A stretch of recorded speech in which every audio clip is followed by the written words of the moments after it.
এই সব সময়কে আল্লাহ তাআলা কিয়ামতের কঠিন মুসিবতের দিনে আমি আপনি যখন বেঁচে যাবো তখন আল্লাহ তাআলা দয়া করে বলবেন, বান্দা তুমি কত সময় নামাজ পড়েছো, কত সময় জিকির করেছো, তোমার 60 বছর 70 বছর হায়াত, এখান থেকে যদি 30 বছর কিংবা 20 বছর নামাজে কেটে যায় তাহলে আপনার জীবন ধন্য বলুন সুবহানাল্লাহ। কেমন করে 30 বছর যায় না, 60 বছর যদি হায়াত পাই তা আমাদের 5 বছর নামাজে সময় যায়, 5 বছর।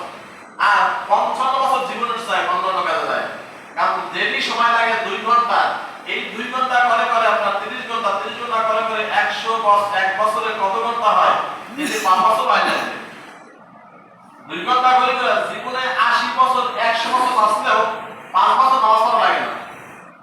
আল্লাহ তাআলা এই 60 বছর থেকে 5 বছর কিংবা মোটামুটি 2 বছর, অন্য 2 বছর হয়ে যায় বেশি না। এক মাসে একদিনে 24 ঘন্টা, এক সপ্তাহে কয় ঘন্টা, আপনার এক মাসে কয় ঘন্টা, এক বছরে কয় ঘন্টা, 12 বছরে এক যুগে কয় ঘন্টা, হিসাব করলে সারা জীবনে যত বছর বাঁচবেন তার কি আপনার 5 ওয়াক্ত নামাজের ঘন্টা হিসাব করবেন। এবার এক ওয়াক্ত নামাজে কয় ঘন্টা লাগে, কত মিনিট, এই যদি ভাগ দেওয়া গুণ দেবেন দেখবেন তাতে 5 বছর হইবে না। আমার আপনার হায়াত 70 বছর কিংবা 80 বছর, 60 বছর, এখান থেকে আল্লাহ তাআলা আমাদেরকে চাইছে তোমরা আমি আল্লাহর জন্য 2 বছর কিংবা 1 বছর আমি আল্লাহর নামাজ পড়ব, সুবহানাল্লাহ। আল্লাহ বলতে পারতেন না 60 বছর 1 বছর তোমার কাজ করবা, 59 বছর নামাজ পড়া লাগবে, তাই কি করতেন? রাতে বই করতেন না, কাজ করতে পারতেন না, খাইতে পারতেন না, কিছু না, নামাজ আর নামাজ, নামাজ আর নামাজ। এখন 24 ঘন্টা মাত্র 2 ঘন্টা সময় নষ্ট হয় নামাজে। আমরা বলি নষ্ট হয়, তাও বাবা বলে নষ্ট হয় কি, আসল কাজ নামাজ। আজকে ফজর আমাদের খুব ভালো লাগছে, এখানে আমরা অনেক মোলামা সব যুবক নামাজ পড়তে বেড়ায়, এখানে মুসলিম ভালো মুসলিম প্রায় 8 বা 9 জন মুসলিম এসেছে। আর খুব ভালো লাগছে, নিজের নামাজ পড়তেছে, আমি লাগাইছি, নিজের লাগাই নামাজ আরাম দিতেছে, দেখতে পরিবেশই ভালো লাগছে। আমি বাইসিন যদি থাকতাম এমনটা ওই নামাজ পড়তাম, এটা কি নামাজ পড়তাম? আজকে প্রায় 7 জন 8 জন 9 জন ধরে নামাজ পড়ছে মসজিদে। কালকে একটা ফেসবুকে পোস্ট করেছে যে ফজরের নামাজের জামাত থাকা কোরবানি দেওয়া হয়, নামাজ নাই, রোজা নাই, শুধু গোশত খাওয়াই হয়। আসলে ফজরের নামাজ আমি পড়ি না, জোহরের নামাজ আমি পড়ি না, এজন্য পোস্টটা করতে বলা মানে আসলে পোস্টটা আসলে সঠিক। ফজরের নামাজ কাতার শূন্য, কোরবানি নামাজ ভরা। ফজরের নামাজ কি কাতার শূন্য, এখন নাই কাতার। কোরবানি নামাজে ভরা, গোশত খাইয়া ঘুমাই থাকি, আর নামাজকে আর করে আমরা সরা, মানে সরল। এইবার জোহরের নামাজে এই গোশত বানাতে তোমার দিন শেষ, এইবার আসর শেষ, মাগরিব শেষ, ইশা শেষ, সব শেষ। কোরবানিটা দিয়ে মনে করেন খাইছিল, কখনো দুদিন করছে, বিষয়টা ইবাদত করছে, কঠিন বড়টা ইবাদত করছে, আসলে এটা ইবাদত না। এটা কোরবানিটা বড় ইবাদতই। কারণ কি, বিকুল্লি শুকরাতিন শাহরাতিন মিনাস সুফি হাসানা, মিনাস সুফি হাসানা। আল্লাহ তাআলা বলে, আল্লাহ বলেছে কুরবানি গরুর, গাভীর, বকরির, উটের, দুম্বার প্রত্যেকটা পশমে পশমে একটা নেকি আপনাকে আল্লাহ তাআলা দান করবে, বলেন সুবহানাল্লাহ।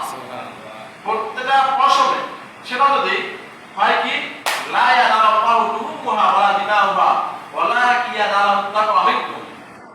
এই হচ্ছে আপনার হাদিসে বলছে বিকুল্লি শাহরাতিন মিনাস সুফি ওয়াস হাসানা, পশুর এক একটা পশমে আপনার এক একটা নেকি আপনার আমল লেখা হবে, বলেন সুবহানাল্লাহ।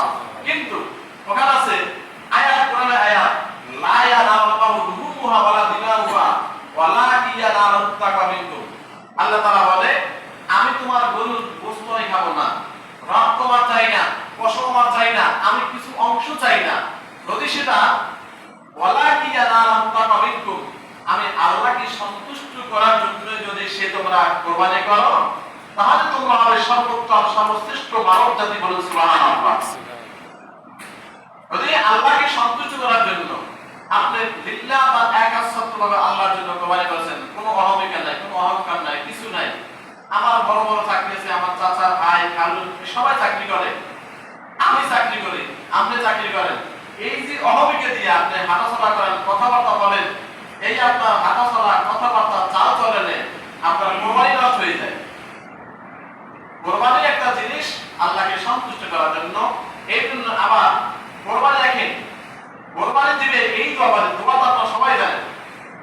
কোরবানি যখন আসবে তখন হাদিস বলে যে কোরবানি দেয় সে যদি ভালো হয়, নবে করলে ভালো হয়। কিন্তু আপনার কথা আছে যে হুজুর কি পাঁচ ওয়াক্ত নামাজ পড়ে না বলে দোয়া করা লাগবে না, তাই না?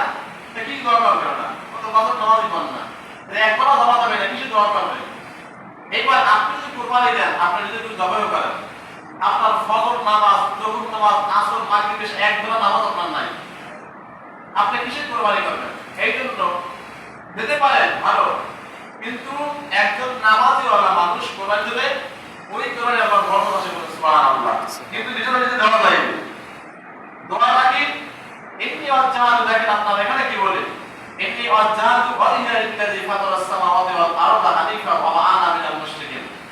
ইন্না সলাতি ওয়া নুসুকি ওয়া মাহইয়ায়া ওয়া মামাতি লিল্লাহি রাব্বিল আলামিন লা শারীকা লাহু ওয়া বিযালিকা উমিরতু ওয়া আনা মিনাল মুসলিমিন। লা শারীকা লাহু ওয়া বিযালিকা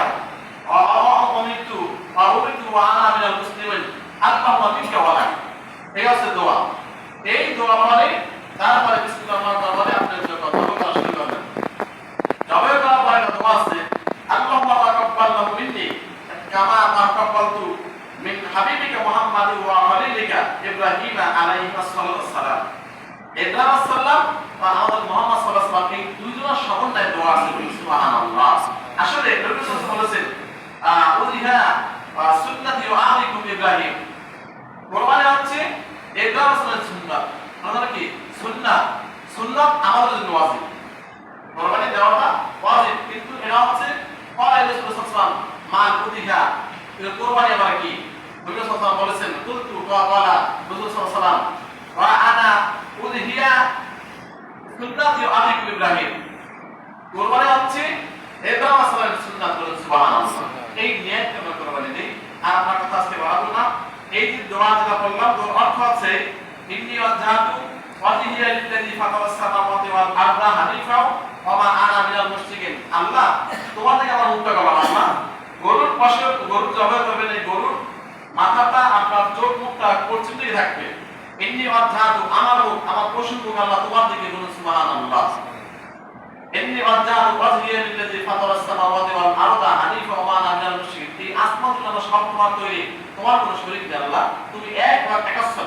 ইন্না সলাতি নিশ্চয় নামাজ, ইন্না সলাতি ওয়া নুসুকি আমার জীবন, আমার কুরবান, ইন্না সলাতি ওয়া নুসুকি ওয়া মাহইয়ায়া ওয়া মামাতি লিল্লাহি আমার জীবন এবং আমার মরণ লিল্লাহি রাব্বিল আলামিন আল্লাহ একমাত্র তোমার জন্য। বলুন সুবহানাল্লাহ।